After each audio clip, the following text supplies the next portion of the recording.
Hello, and welcome to Rocket Fuel, your daily update of everything that's happening in the Rocket Fuel community. Today is December 23rd. My name is Whack Whack Attack, and today's episode kind of a little bit, it's community sourced for the most part. So most of the links in here are those that came from community members. So if I've missed stuff, I'm really sorry. Please share the links with me in Rocket Fuel, and the next episode will be on Monday. So I'll cover it all then. So let's get started. So we have this update from me that was on Wednesday night that says I have a new Launchpad episode for you all right here. Today's guest is Sassal, Anthony Sassano, the host of the Daily Gwei. In the episode, we talk about his crypto journey, how he started the Daily Gwei, and his path towards the Rocket Pool ODAO. You can watch it here. And then there's a link to watch it on the YouTube page. This was an amazing conversation that I had. Truly fantastic conversation, and some of the feedback and love that I've received after this episode went out and from the people who watched it was absolutely phenomenal, absolutely beautiful. There was a lot of praise from community members, but also Anthony himself was kind enough to feature the episode on the Daily Gwei and said extremely kind things about me during the episode about how, when people are on the same kind of wavelength, it's really easy to talk to them. He said it was an amazing conversation, and I totally echo those sentiments. So that went out on Friday. Just in case you missed it, there's a link to it on my Twitter, on the Rocket Fuel thread, on the Ping channel, on YouTube. A whole bunch of people in the community retweeted it, like Jasper and Superphase and Marceau and the Rocket Pool intern. So it's possible for you guys to go find it if you haven't watched it yet. It's an hour and a half. It's also available as a podcast on wherever you find the Rocket Pool podcast, the Rocket Fuel podcast. So yeah, give it a listen, give it a watch, and I'm welcoming any constructive feedback. So yeah, let's move on.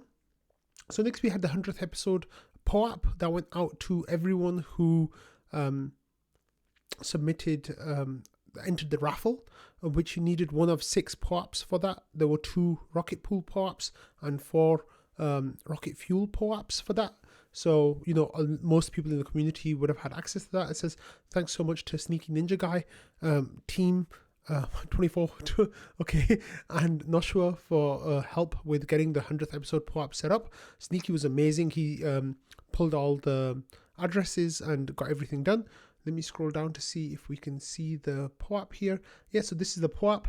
One of the funny things that Sleety and I didn't notice is that he used US date form on one side of the POAP and the US date on one side and the European date on the other side. So he kind of mixed that up. So people were kind of teasing him about it. But it's an absolutely beautiful POAP. And the link went out here. So let's have a look, see how many people have got this POAP now. 89 people have claimed this, and 55 people who entered the raffle have not claimed this POAP thus far. So please go and claim this POAP. You can find the link to this in the Ping server. You can also find the link to this in the description of this video as well, like under the 100th episode POAP part of the video. So go and claim the POAP as 89 people already have, which is fantastic. Okay, and one of the really cool things that happened was during the POAP process, I needed a little bit of help. So I went to POAP customer service, and the person I was talking to, extremely kind. I don't want to mention the name, even though I remember the name. And they said that they're a huge fan of Rocket Fuel and they love watching the show. So hey, if you're watching this, then yeah, I'm happy to have you here. And it's amazing how people are kind of finding me in places elsewhere in the community. So that's really cool. Let's move on from that. So we had an end of year message from Dave, who said, being that time of year again with the festive season and New Year's just about on us, I'd like to take a moment and extend enormous gratitude and thanks to all those in our community, from the old timers who've been here for years to the new members who've just joined. A special heartfelt thanks, especially to those who help out day to day in the community. You guys are the real MVPs. Big personal thanks and hugs to the Rocket Pool team as well from me. It's not every day you get to work alongside such a good group, he said, not great, I said great, a group of people on the protocol as large and as complex as Rocket Pool. They take a lot in their stride and handle almost anything that's thrown at them, and it's a wide variety with skill and a certain grace that I highly respect. a little exciting update on the protocol side of things for this year. We've just about wrapped up our first audits of the Atlas upgrade. This round of audits was done by the amazing Sigma Prime team. The next round of audits will kick off on January 9th with consensus diligence. The 2 senior auditors who will be doing this round also did our original CD audits before mainnet, so they really know their stuff. And as to add to that, we'll also have an article out in January detailing all aspects of Atlas. Lastly, we're also looking to announce a potential new ODAO member around then also. They're a household name and we're very excited. They want to support decentralized staking via Rocket Pool at the highest level. Wow, this turned out way longer than expected. 3.1459 points if you made it this far. Have a very safe and awesome holidays, everyone. So that was a lovely message. One of the things that community really got hung up on was this point right at the end here. Last, we're looking to announce a potential new Oracle DAO member around, and also they're a household name. So a lot of the community was kind of like speculating about who that might be. Of course, we know that Gitcoin and the rocket scientists are lined up to go to vote. So some of the things that came up was that it might be Ethereum Foundation or it might be POAP. Some people were joking that it was Sam Bankman-Fried. So that was funny. But yeah, people are kind of curious about what that is. So next we have this update from Joe. This is a brief note for Nimbus users that run Docker hybrid mode.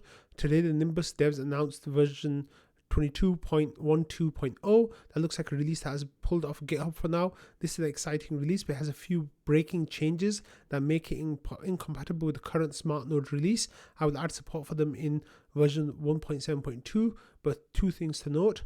One, backwards compatibility with older Nimbus versions is going to be non-trivial to add, especially with changes that 1.8 and split mode support incorporate. So starting with version 1.7.2, you won't be able to use older Nimbus clients anymore. Version 22.12.0 is as low as it will be able to go. Because of the holiday and last minute nature of this change, I won't be able to release version 1.7.2 until next week at the earliest. Please hold off on upgrading to this version for now until I introduce formal smart node support. You are still free to upgrade status in Nimbus blah blah blah as mentioned earlier if you'd like to, and then reminder to opt into this node blah blah blah. You can do that. So yeah, if you're on Nimbus, don't update to the latest version manually. Hold off on that. So one of the things that happened this last couple of days and today I guess was really interesting is Fish shared this tweet about Joe. So basically Joe is in New England. New England has had horrible weather. The electricity went down for millions of people. And Joe, Superfizz's tweet here says, Joe is an engineer at Rocket Pool. When his power went out, he ran the extension cord from his Chevy Bolt to his home staking rig. He's staking a custom piece of hardware that he calls the Proteus based on the Rock 5B. Probably going to offer to sell them at some point soon. So it was a really cool tweet that you see, and a couple of memes came up about this.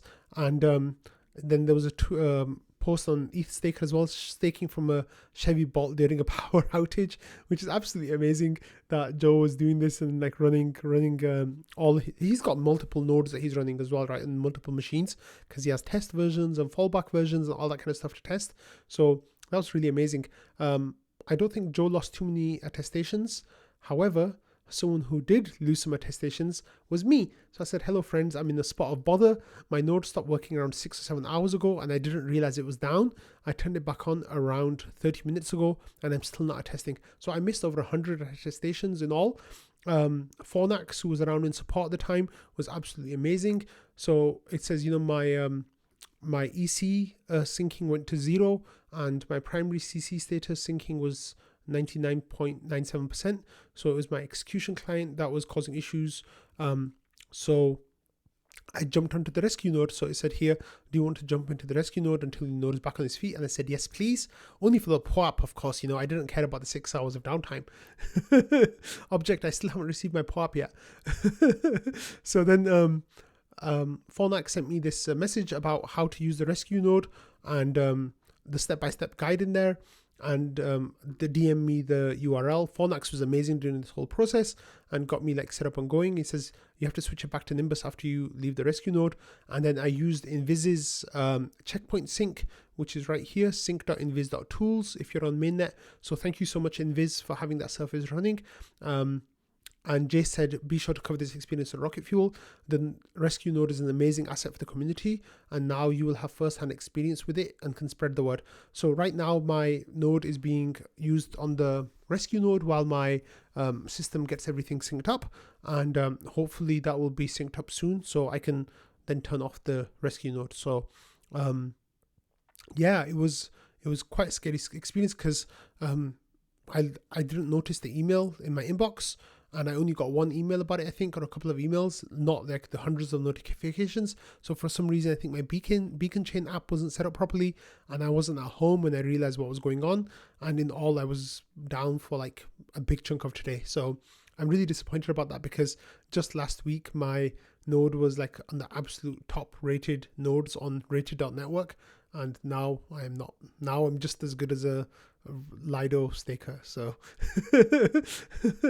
anyway, thank you so much for Fornax. Thank you so much for Patches and Popash and Object, who are running the rescue node, and the team in support. Like, you guys have definitely like saved my skin once again. So thank you so much.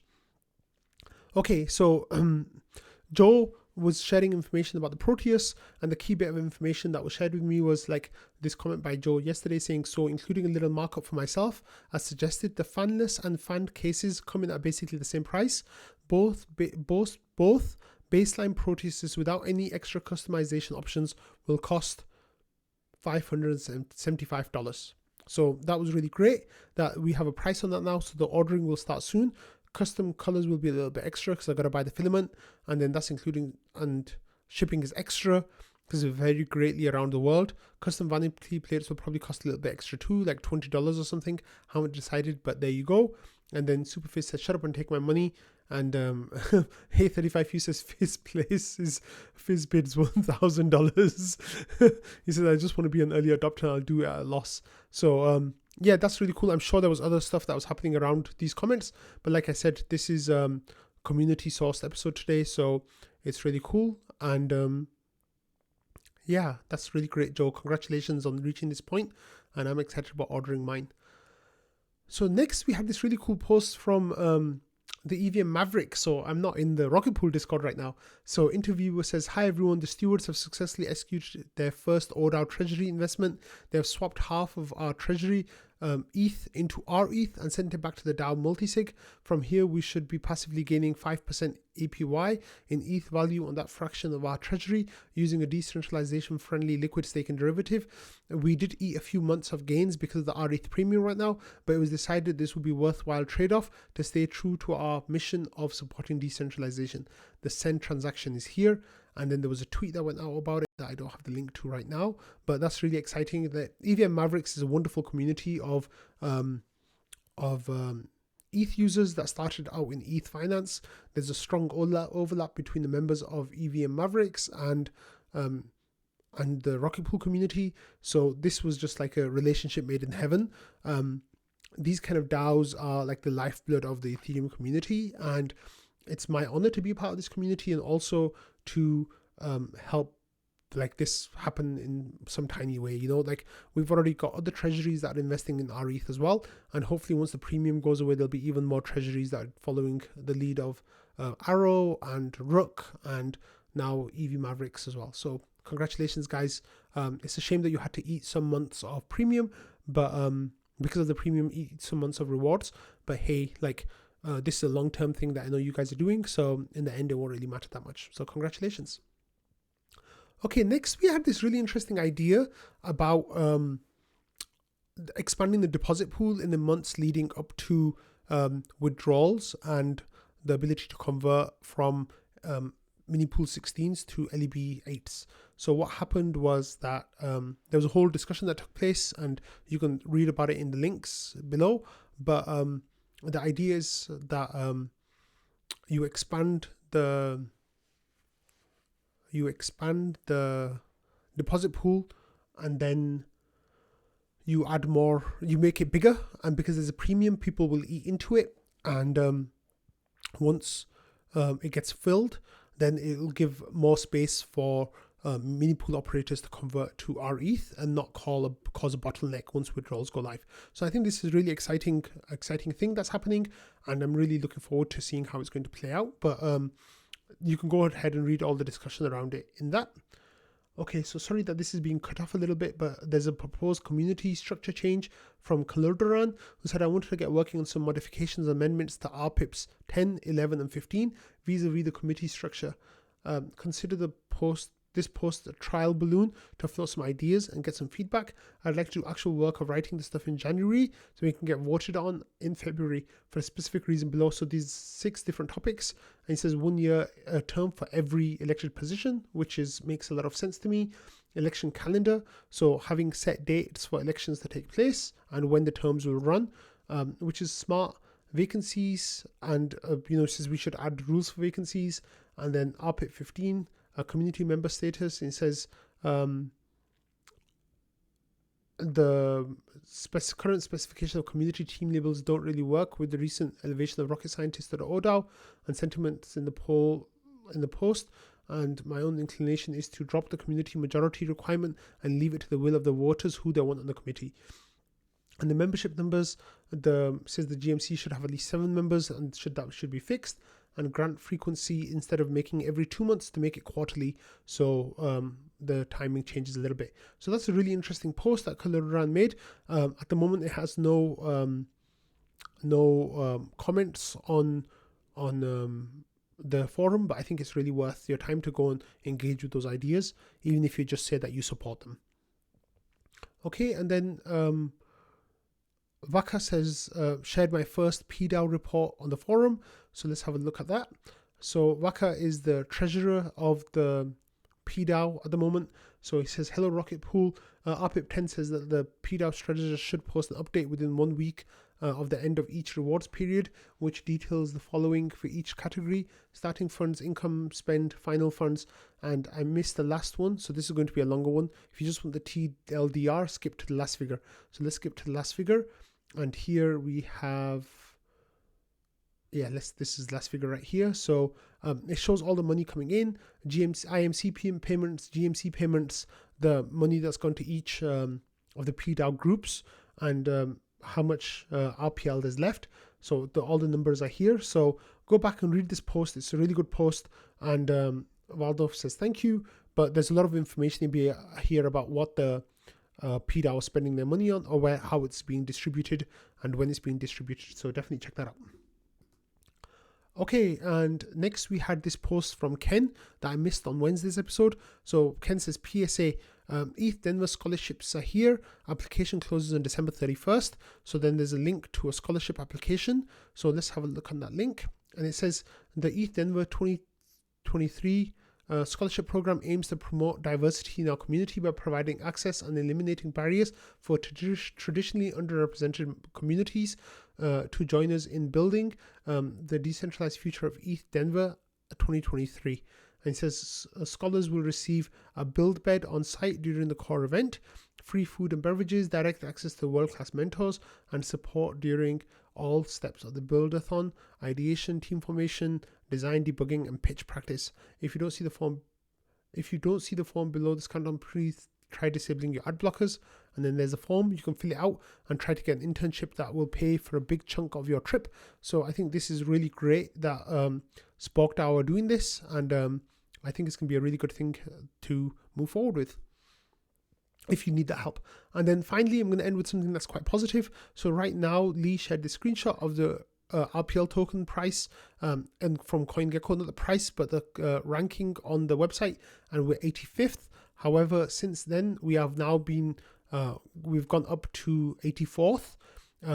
We're in the company of some really interesting, well-known tokens now, right? Like right here, there's 87, there's SNX, Synthetics Network.